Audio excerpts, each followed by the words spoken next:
I'm Clarke Speaks, the catastrophic injury lawyer. Welcome to The Verdict. Hey, welcome back. This is Carson Grace Toomer. I'm here with American injury lawyer Clarke Speaks. This is Road to Recovery, and we're going to talk about some of the mistakes that someone can make after an accident. So, Mr. Speaks, what would you say is one of the largest mistakes that somebody can make following them having an accident? So the first thing that comes to mind is people who they don't know whether they need a lawyer or they want a lawyer, and they start off kind of, and so because they don't know, they don't really decide, and when they don't decide, they really do decide because they don't have a lawyer.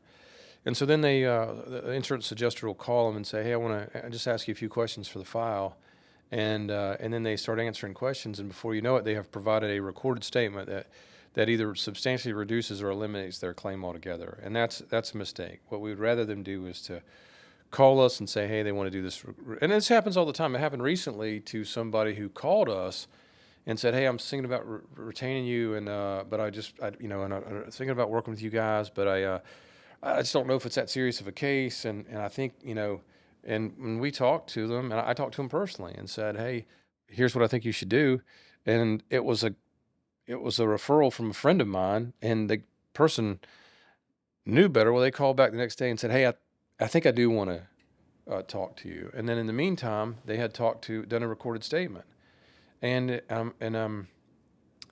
is a smart person. They should have known better, and they didn't.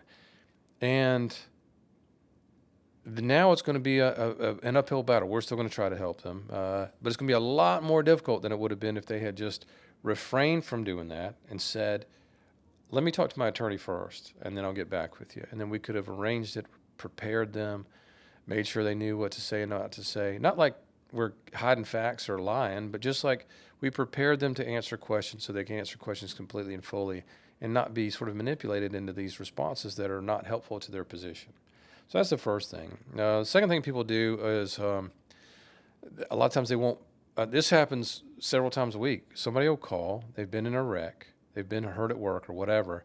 They don't get medical care. They think it's going to get better. Nobody wants to go to the doctor's office. I get it. Who wants to go to the doctor's office? Even when you're sick, it's just like, forget it, man. I'll probably get better.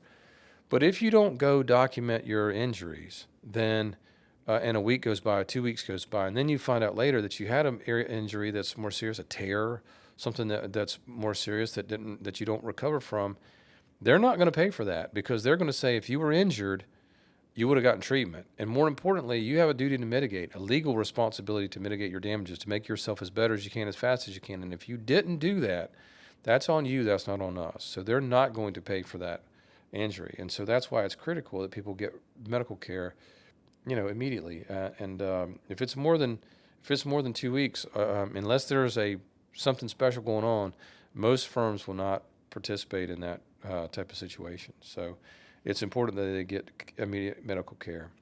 The next mistake that people make, I think, a lot of times is they don't get proper documentation.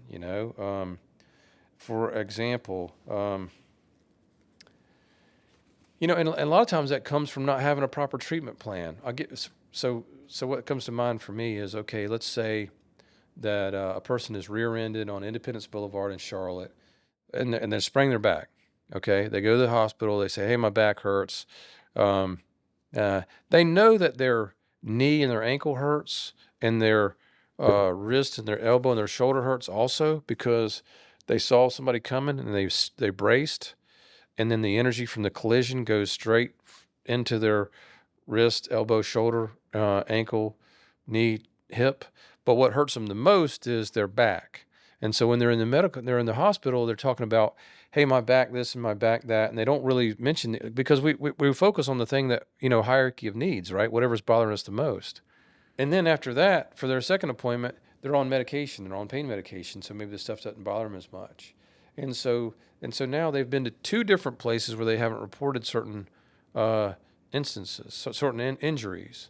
And so then now maybe they're taking the medication for a couple weeks or whatever. They come off they still know they come off the medication, and then wait a minute, hey, now I'm reporting that my knee or my hip or my back, my elbow or whatever hurts, and that's a problem. And so what we will tell people under those circumstances is right from the very beginning, you got to sit in a quiet room in a dark place and think, go for your body head to toe. What is hurts as a result of this accident? Did you hit your head? You know, if you hit your head, is there a concussion?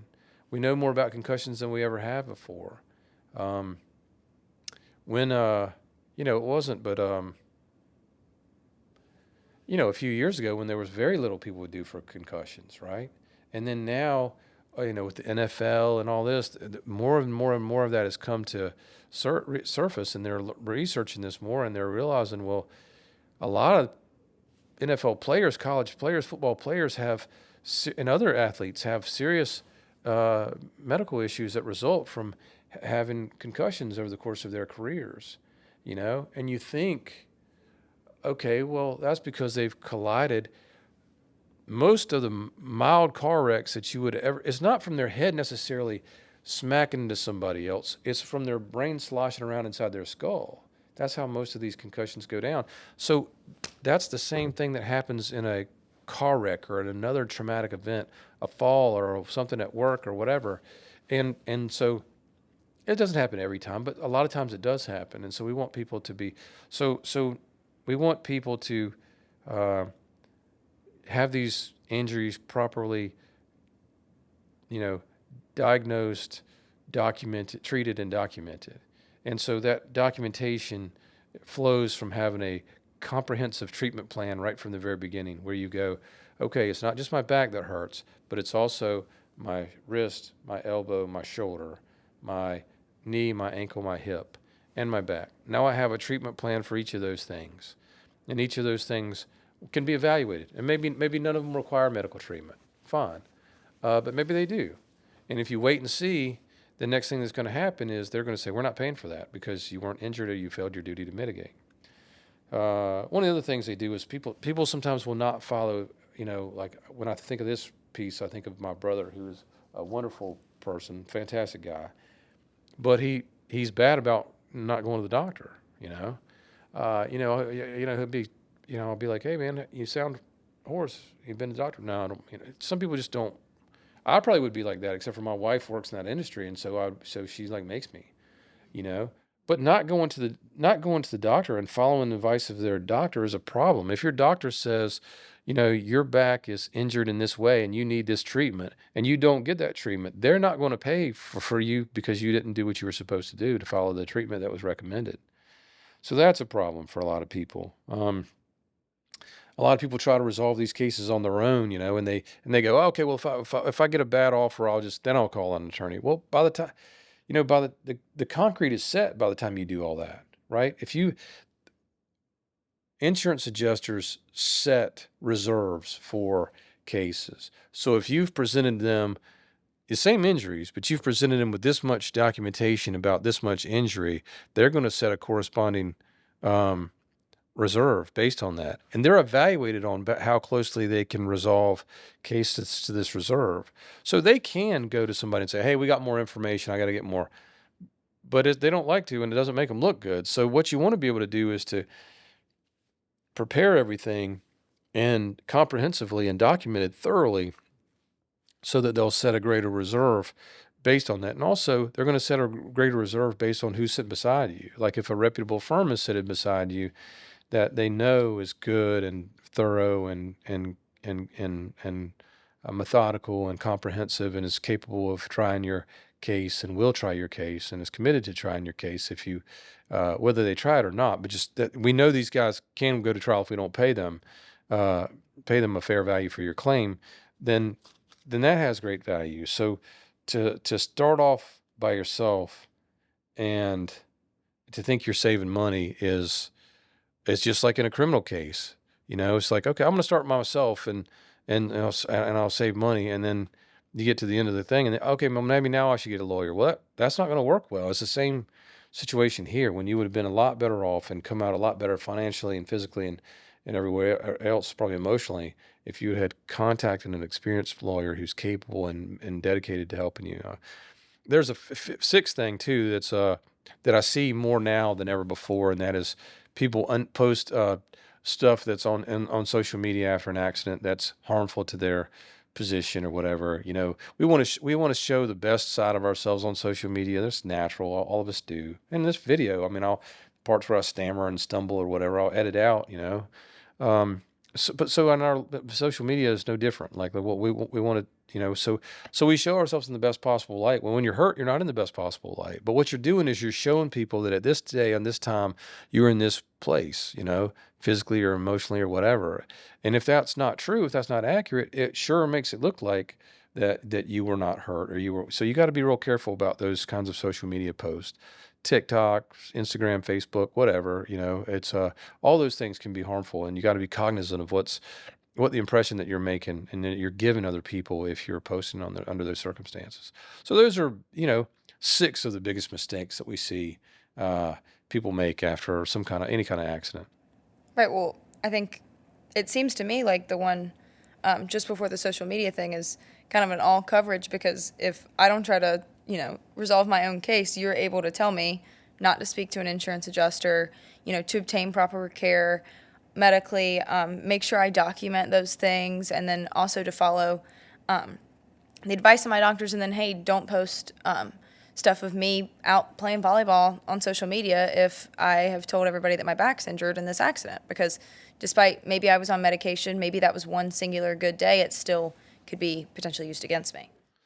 100%. I think that's a great point. Like if you can't remember anything else that I said, I think you need to contact an attorney who is an experienced personal injury professional firm, not just an attorney. I mean, you got to have teams in order to be able to do this effectively. Like, I used to do this 20 years ago, personal injury cases, and I was dedicated. I mean, I was serious about doing it. I was dead serious about doing it, and I felt like I was. My commitment was there, my interest was there, my heart was in the right place, but I did not have the experience, the skills, the relationships, the teams, the tools that I have now. And I think that is important that you find somebody, uh, and that you find somebody that you trust. It makes sense to think that it'll probably, you know, you know, it probably costs more than it's worth. It'll probably cost too much money. Uh, I'll give you an example, right? So let's say somebody gets hurt in a wreck, and like a lot of times they'll say, okay, we'll give you $1,000 plus your medical bills, or we'll give you $1,500 plus your medical bills, Well, in that same case, we're going to get involved, and we're going to make sure you see all the medical professionals uh, that you need to see in order to make your, because our commitment is to make you to help you recover physically, financially, emotionally. So we want to make sure medically that you see all the people that you need to see, and that there's no unresolved. Because I don't want you coming back at the end of this thing saying, "Well, my back still hurts." I mean, we can't control that, and maybe that is the case. But if that's the case, it needs to be documented that your back still hurts, right? And the way that's going to happen is if you don't just if you go get quality medical care, and we might have to facilitate that relationship, So that's an important piece of this puzzle, is that we want people to get that, and by getting that medical care, that's going to increase the amount of your medical bills, which is why you want it to be covered by the insurance company. That's going to add to your the documentation that's necessary to establish pain and suffering, and you're going to walk out even after you've paid your attorney's fees out of proceeds, better physically because you're going to have treated your injuries, better financially because you're going to get more money than if you hadn't done that, and better emotionally because you have the peace of mind of knowing that, hey, injury we had has been resolved, or if it hasn't been resolved, the part that hasn't been resolved has been quantified, and I have been compensated to the maximum extent of the law allows. So for me, I think that is is the way that I would want to handle being injured, whether it was a catastrophic injury or whether it was something that was, more minor. Well, thank you, Mr. Speaks, for discussing the 6 biggest mistakes by my auto injury victims. Sure, you're welcome. I'm Carson Grace Toomer. I'm with Clarke Speaks, and we'll see you next time. Thanks for joining us. Don't forget to subscribe and follow us to stay up to date with our weekly episodes. We'll see you next time.